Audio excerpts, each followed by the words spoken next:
Yes, what exactly can we use? Go and check for how do you call an API, how are you calling, how are you sending emails with SMTP, how are you reading a PDF, how are you dividing a text from the PDF that you brought in using PDF activities, how are you splitting the PDF, that's questions with the PDFs. And if you are checking with the image resolution, image activities or image automation questions, check with what is the resolutions that you are going to target. What if the image resolution changes, will the automation fail? Yes, the automation fails because image resolution plays a more key role with image automation. How to avoid it?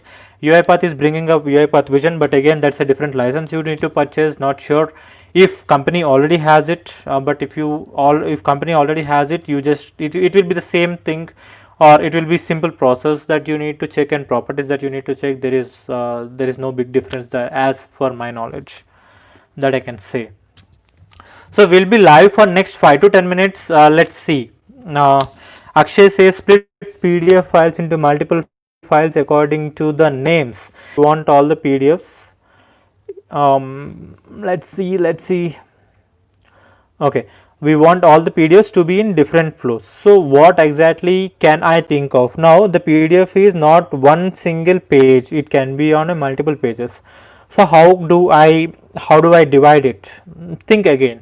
So every PDF or every invoice have a invoice number. When we are reading the invoice, you also need to see which page is it in. Read each page, and in each page, if the page has invoice number as a text, because it doesn't have, you need to find some identifier which is not in the other pages rather than in the first page. So when you are able to do it, split the PDFs using the invoice and the next invoice number. Whenever you split it, or whenever you read the first page, there will be invoice. Read the second page, there will not be invoice. Read the third page, there will be invoice.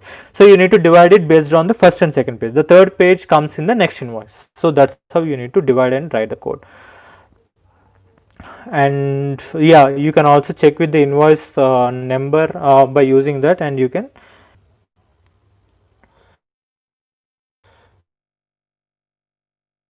am I not?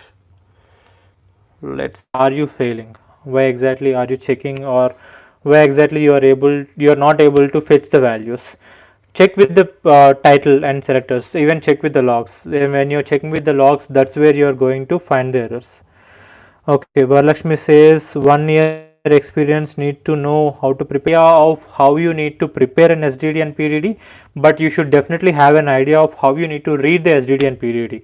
You need to understand the concept, you need to understand what exactly is written. If there is any issue or if there is any point that is missed in SDD or PDD, are you able to go back to the business analyst and say that this is what is missing in this particular point or in this particular section, and you need to update this again? You should be able to do it, because that's where you need to get, or that's the place, or that's like a place where you need to start your automation from. If that's not properly done, then you will not be able to continue, or you will have more issues in the next developments, or in the development cycle. Because so you need,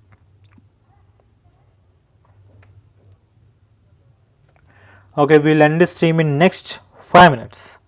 Let's bring up your questions. And before I close, there is a concept called UiPath Flywheel, which is introduced by UiPath again. The concept is simple. Just go ahead and check that video as well. It gives you an insight of how a RPA COE works, and how a RPA can be deployed into multiple projects or multiple teams, and how you can get benefit from it. That's one of the things you should go ahead and definitely check out if you didn't check it out.